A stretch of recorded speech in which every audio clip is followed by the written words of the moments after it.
Assalamualaikum warahmatullahi wabarakatuh, Sobat Garuda Football Indonesia. Ketemu lagi di konten gua kali ini di channel Fiska Barsya.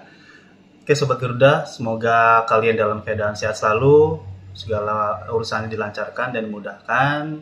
Gua doakan agar segala sesuatunya berjalan dengan sesuai rencana ya Sobat Garuda.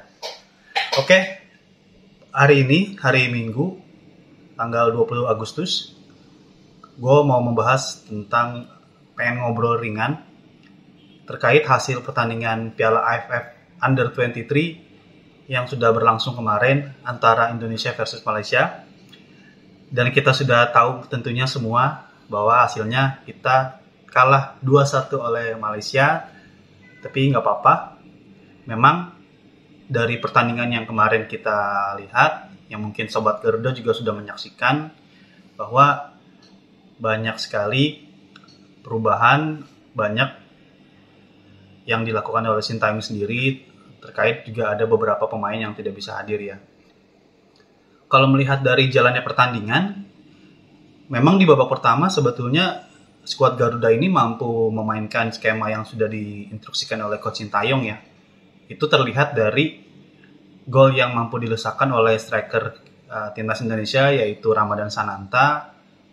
Dan dia mampu memanfaatkan umpan dari belakang, di mana dengan pergerakan yang cukup apik dia mampu mengelabui back dari timnas Malaysia dan akhirnya mampu mencetak gol pertama untuk Indonesia. Nah, di babak pertama ini skuad Garuda Muda sebetulnya bermain cukup baik ya. Gue lihat passing berjalan lancar, kemudian juga dari sisi kanan Bagas Kava juga bermain sangat bagus, melakukan penetrasi, melakukan ancaman-ancaman yang berarti kepada lini pertahanan sebelah kiri dari Malaysia. Dan itu membuat sebetulnya banyak sejumlah peluang yang bisa dihasilkan dari sisi kiri atau sisi kanan Indonesia dari Bagas Kava ya. Nah, sepanjang babak pertama, sebetulnya permainan dari timnas Indonesia itu lumayan bagus ya. Instruksi yang diberikan oleh Coach Sintayong juga berjalan, dan pemain Malaysia, skuad Malaysia juga sebetulnya nggak bisa memberikan perlawanan, dalam arti sepanjang babak pertama ketika pemain Malaysia mendapatkan bola, kita langsung berikan tekanan, kita langsung press. Itu terlihat di 15 menit pertama, terlihat Malaysia tidak bisa mengembangkan permainan. Itu sangat tercermin sekali dari skuad Malaysia ketika pada saat memegang bola, pemain kita baik dari Arkan dan di tengah, baik dari Ramadhan Sananta juga ikut langsung memberikan pressure di lini pertama, masih di jantung pertahanan dari Malaysia. Karena instruksi seperti itu sehingga membuat permainan Malaysia menjadi tidak bisa berkembang seperti itu. Nah, ketika babak pertama berakhir, skor 1-0 untuk Indonesia, Malaysia di babak kedua melakukan perubahan dengan memasukkan salah satu strikernya, yaitu Tierney. Nah, memasukkan Tierney ini menjadi awal momentum Malaysia untuk comeback, untuk akhirnya bisa mencetak gol yang berawal dari pergerakan Tierney nih. Tierney melakukan akselerasi, melakukan pergerakan di sisi kanan pertahanan, kemudian berusaha masuk ke dalam kotak penalti, tapi back kita, Kadek Arel, melakukan sedikit sentuhan yang membuat Tierney akhirnya terjatuh dan wasit dari Jepang memberikan penalti. Ya memang agak sedikit membingungkan ya keputusan penaltinya, karena sekilas kalau kita lihat seperti ada unsur diving. Tapi memang kalau dilihat lagi memang ada gerakan sih, ada sentuhan dari Kadek Arel ketika Tierney memang berusaha melewati Kadek Arel gitu. Akhirnya wasit dari Jepang pun memberikan penalti. Penaltinya pun sendiri dieksekusi oleh Tierney sendiri ke bagian tengah gawang yang mengelabui kiper dari Hernando Ari Sutaryadi. Skor pun menjadi 1-1. Setelah skor 1-1, Indonesia sebetulnya menaikkan intensitas serangan dengan melakukan serangan demi serangan dari lini kanan maupun dari sayap kiri. Tapi memang gue lihat justru di babak kedua kita malah jadi berkurang kreativitas serangannya.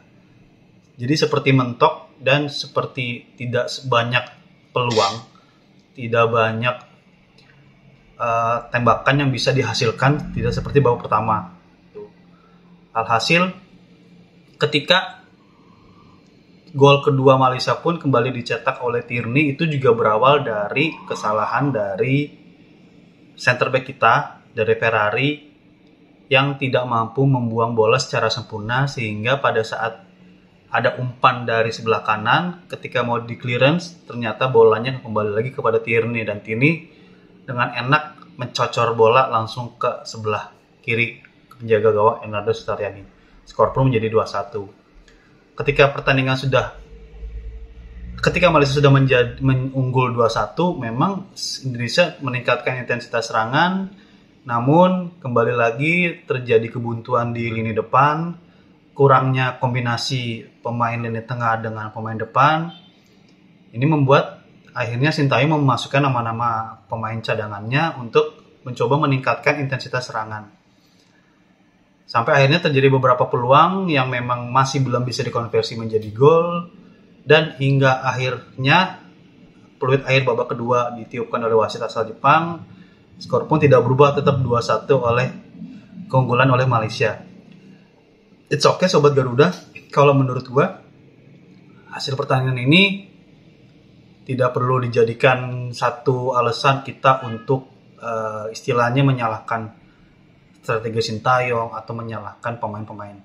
Gak perlu kalau menurut gua, karena kembali lagi sejak awal sebetulnya AFF ini kan memang Sintayong sendiri mengatakan bahwa event ini akan dijadikan sebagai uji coba untuk berlaga nanti di kualifikasi AFC Under 23 yang akan dimainkan di bulan September. Tuh, jadi kalaupun nanti ternyata hasilnya tidak memuaskan kita, kalaupun nanti memang ternyata Indonesia tidak lolos grup, ya sudah, nggak apa-apa, karena menurut gua Piala AFF ini bisa dibilang penting gak penting sih gitu, karena ini levelnya juga hanya ASEAN, kemudian ini juga hanya kategori umur gitu. Jadi akan lebih eloknya ketika kita lebih mengutamakan kualifikasi Piala Asia Under 23 nanti bulan September, karena kita sama sekali belum pernah lolos ke putaran final. Jadi apabila kita menatap putaran kualifikasi nanti dengan sangat siap, dengan sangat serius, ya semoga saja kita bisa mendapatkan hasil yang terbaik nanti di Piala Asia, dan semoga saja kita bisa lolos di Piala Asia. Seperti itu Sobat Garuda, Football Indonesia, sedikit obrolan gua tentang hasil pertandingan 2 hari lalu antara Malaysia versus Indonesia yang berkesudahan dengan skor 2-1. Malam nanti Indonesia akan memainkan pertandingan keduanya, sekaligus pertandingan terakhirnya di fase grup melawan Timor Leste. Coach Sintayong pasti sudah mengevaluasi pertandingan sebelumnya dan pasti akan melakukan sedikit banyak perubahan untuk menyesuaikan melawan Timor Leste sendiri. Gue sih yakin melawan Timor Leste kita bisa memetik poin penuh, kita juga bisa memaksimalkan sejumlah peluang dan bisa memenangkan pertandingan tentunya, agar bisa menjaga peluang kita bisa lolos ke babak semifinal, ataupun nanti memang setidaknya untuk menambah kepercayaan diri juga bahwasannya tim ini memang sedang dipersiapkan untuk event yang lebih bergengsi, yaitu putaran atau kualifikasi Piala Asia Under 23. Segitu Cules, Football Garuda, Football Indonesia, sedikit obrolan ringan gue, receh gue di channel Fiska Barcia khusus Timnas Indonesia. Semoga bisa memberikan sedikit manfaat, informatif, dan bisa menambah informasi tentang perkembangan atau update Timnas nasional. Oke, Sobat Garuda, Sobat Football Indonesia, terima kasih atas atensinya. Thank you for watching. Jangan lupa di komen, di like, dan di subscribe agar channel gue ke depannya makin berkembang. Terima kasih Sobat Garuda. Sampai ketemu di konten gue berikutnya. Salam Garuda, salam Football Indonesia. Sia.